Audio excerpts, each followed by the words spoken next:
भारतीय विदेश मंत्री एस जयशंकर ने बताया कि भारत और अमेरिका के बीच 2+2 वार्ता में मानवाधिकार मुद्दे पर चर्चा नहीं हुई। हालांकि उन्होंने कहा कि जब भी इस मुद्दे पर चर्चा होगी, भारत अपनी राय रखने में नहीं हिचकिचाएगा। एस जयशंकर ने कहा कि लोग भारत के बारे में विचार रख सकते हैं। उन्होंने कहा कि भारत भी अमेरिका में मानवाधिकारों के हालात पर नजर रखता है। विदेश मंत्री ने कहा कि भारत के बारे में एक तरह की लॉबी और वोट बैंक इस तरह के मुद्दों को आगे लाती है। इससे पहले अमेरिका के विदेश मंत्री एंटनी ब्लिंकन ने कहा था, यूएस भारत में कुछ हालिया घटनाओं पर नजर रख रहा।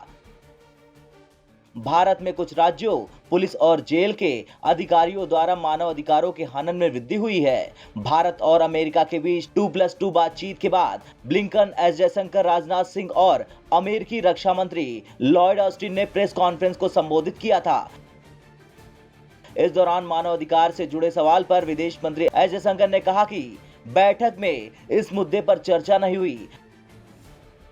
एस जयशंकर ने कहा कि हमने इस बैठक में मानव अधिकार के मुद्दे पर चर्चा नहीं की। ये बैठक मुख्य रूप से राजनीतिक सैन्य मामलों पर बातचीतों के लिए थी।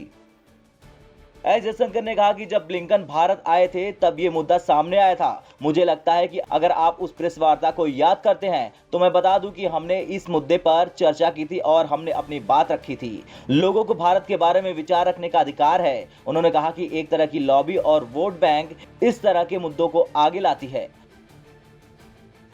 हमारे महान भारत देश की सबसे विशेष खासियत यह है कि वो किसी भी एक पहचान का मोहताज नहीं। भारत को किसी मुस्लिम बहुल देश की तरह हिंदू राष्ट्र नहीं कहा जाता। इसे अमेरिका की तरह पूंजीवादी देश होने की पहचान नहीं मिली। भारत की पहचान में कभी भी स्वार्थ नहीं छिपा है और ये शायद इसलिए है क्योंकि भारत की आत्मा आजादी के मोल को जानती है। इसीलिए किसी से किसी की आजादी छीनकर उसके अधिकारों का उल्लंघन करना भारत के स्वभाव में नहीं। लेकिन क्या हो जब सदियों तक बाहरी हुकूमत की प्रताड़नाओं को सहने के बाद भी भारत जैसे आत्मनिर्भर देश पर मानवाधिकारों के हनन का आरोप लगे।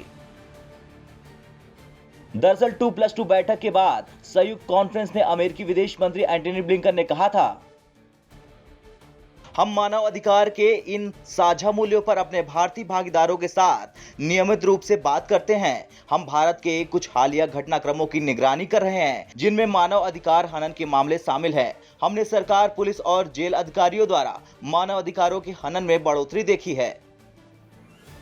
खैर, देखने को तो ये मिलता है कि अमेरिका में महिलाओं की स्थिति भी ठीक नहीं।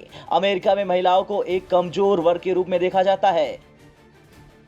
खुद अमेरिका के पूर्व राष्ट्रपति डोनाल्ड ट्रंप की महिलाओं पर अभद्र बयानबाजी की लंबी लिस्ट है। अमेरिका वो देश है जो अन्य देशों में हो रहे मानवाधिकार उल्लंघनों पर चर्चा के समय पूरे उत्साह के साथ इसमें शामिल रहते हैं, पर जैसे ही खुद अमेरिका में हो रहे मानवाधिकारों का मुद्दा उठता है तो उसे मानवाधिकार संगठनों में कमी और कमजोरी दिखाई देने लगती है।